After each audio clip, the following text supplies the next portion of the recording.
con especial énfasis en los gravámenes aplicados a las exportaciones del complejo agropecuario. El exgobernador de Córdoba criticó reiteradamente la presión fiscal en su conjunto que aplicó el gobierno de Néstor Kirchner a los sectores productivos del país, especialmente al agro, y que lejos de morigerarse en los primeros meses de la presidencia de su esposa, Cristina Fernández, parece acentuarse, fruto de una voracidad desmedida. José Manuel de la Sota, aunque sin nombrarlo, sentenció a Kirchner al destacar que uno de los problemas nacionales es que los dirigentes políticos se han sentido más importantes que las instituciones. El que llega al poder cree que la patria ha empezado con él.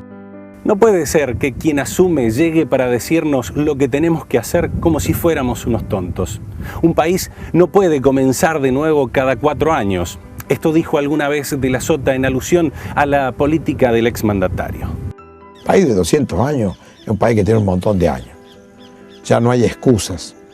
Hay que discutir primero una estructura de impuestos que no sea regresiva, que no castigue la inversión, que no castigue el trabajo, que no castigue la productividad.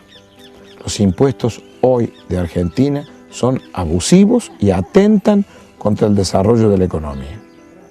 Creo que hay que rediscutir todas las escalas de impuestos y al mismo tiempo hay que distribuir funciones. ¿Qué funciones tiene el gobierno nacional? ¿Qué funciones tienen las provincias y qué funciones tienen los municipios? Y de acuerdo a eso, asignar una categoría distinta de impuestos a cada actividad, para terminar con este abuso de que el gobierno nacional se lleve el 70% de la recaudación. Yo creo que hay que buscar otro tipo de impuestos.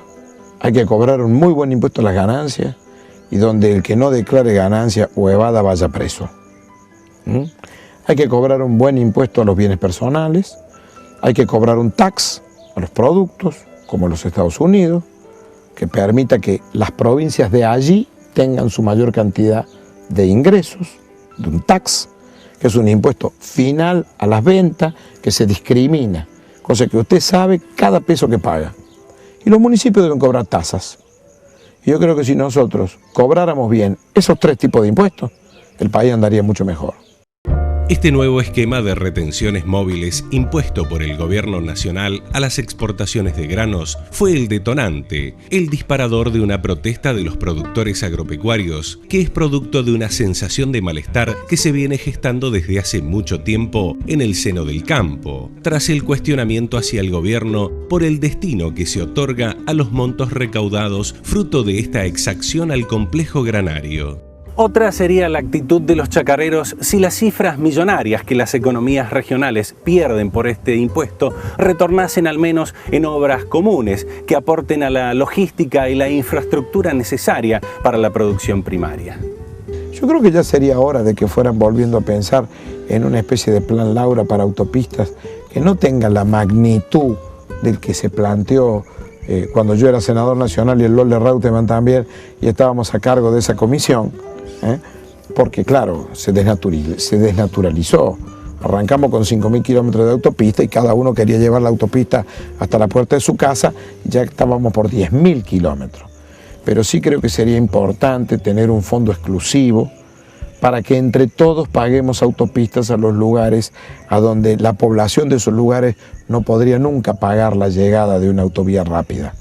Y para eso es necesario que del impuesto a los combustibles un porcentaje se destine a un fondo de autopista, como lo planteaba el ingeniero Laura, y que empecemos con 1.000 kilómetros, 2.000 kilómetros, 3.000 kilómetros. Yo pienso que un buen número sería entre 5 y 7.000 kilómetros de autopistas o de autovías. La diferencia entre una y otra es que la autovía tiene cruces a nivel y la autopista no. Es más segura la autopista, pero de todas maneras las autovías de 4 manos son igualmente muy superiores a las rutas que tenemos hoy. Y la Argentina está necesitada de caminos. Necesitaríamos también un plan para la pavimentación de redes secundarias y terciarias de caminos de tierra que hoy tiene Argentina, que podrían ser muy bien de una sola trocha, 4 metros con 50, como hay en toda Europa, que facilita el paso del transporte de nuestra producción en tiempos malos de extrema lluvia y que le lleve tranquilidad a los productores. Este es otro plan que yo creo que nosotros tendríamos que avanzar hoy y que no habría que pensarlo en precios de asfalto. Con un barril de petróleo al precio que está, es carísimo el asfalto. Habría que pensarlo en precios de hormigón, que está mucho más accesible, que tenemos la posibilidad con nuevas tecnologías de hacerlo en el mismo tiempo que el asfalto. Segundo segmento del programa. Continuamos junto al doctor José Manuel de la Sota, exgobernador de la provincia de Córdoba, en el análisis de los temas candentes de la política nacional que han generado el malestar de los últimos días entre los hombres de campo, en razón del nuevo incremento dispuesto por el gobierno nacional en los porcentajes de retención aplicados a las exportaciones agropecuarias. La crítica recurrente tiene que ver con la utilidad que prestan estos fondos, que no retornan en obra pública o políticas activas que favorezcan al sector al cual se le impone tamaña contribución, ya que las cifras que se recaudan por esta vía hace mucho tiempo superaron ampliamente los montos que demandan el plan de asistencia social a los sectores desprotegidos para el que fue creado tal gravamen. Dejando de lado el egoísmo, De la Sota cuestionó que esos excedentes no se apliquen tampoco a encontrar soluciones a los problemas inherentes a la seguridad y a la educación que tanto aquejan a los argentinos. En materia de seguridad tenemos distintos problemas que abordar.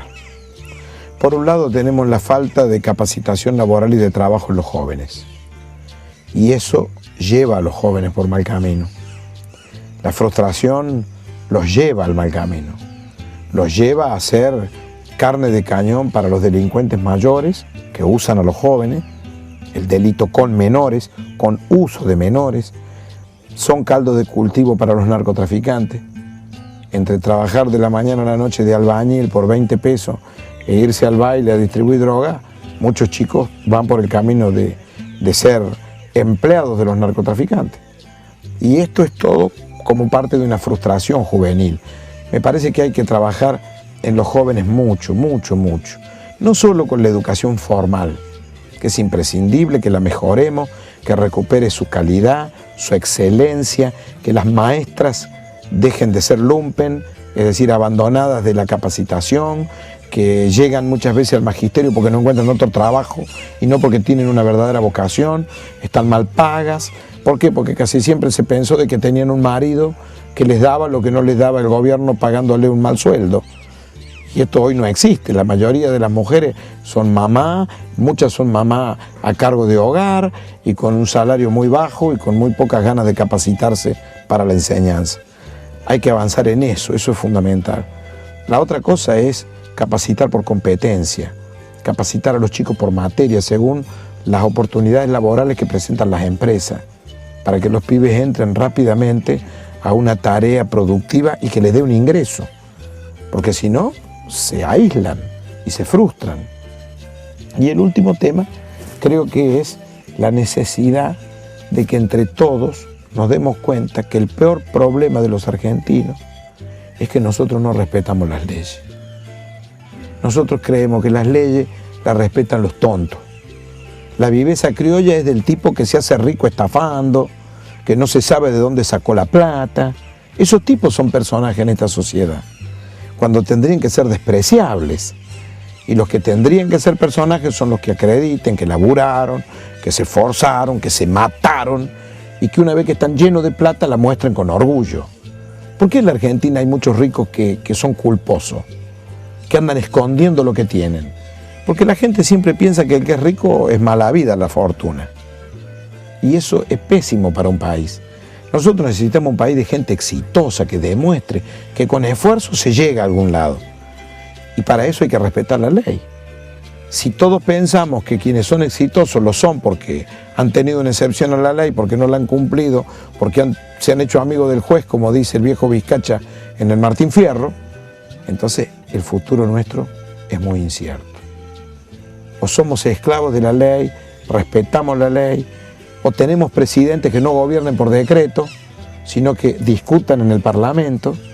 Si no tenemos esos presidentes, ¿cómo le vamos a exigir a un ciclista que respete un cartel de pare o a un automovilista que respete un semáforo en rojo?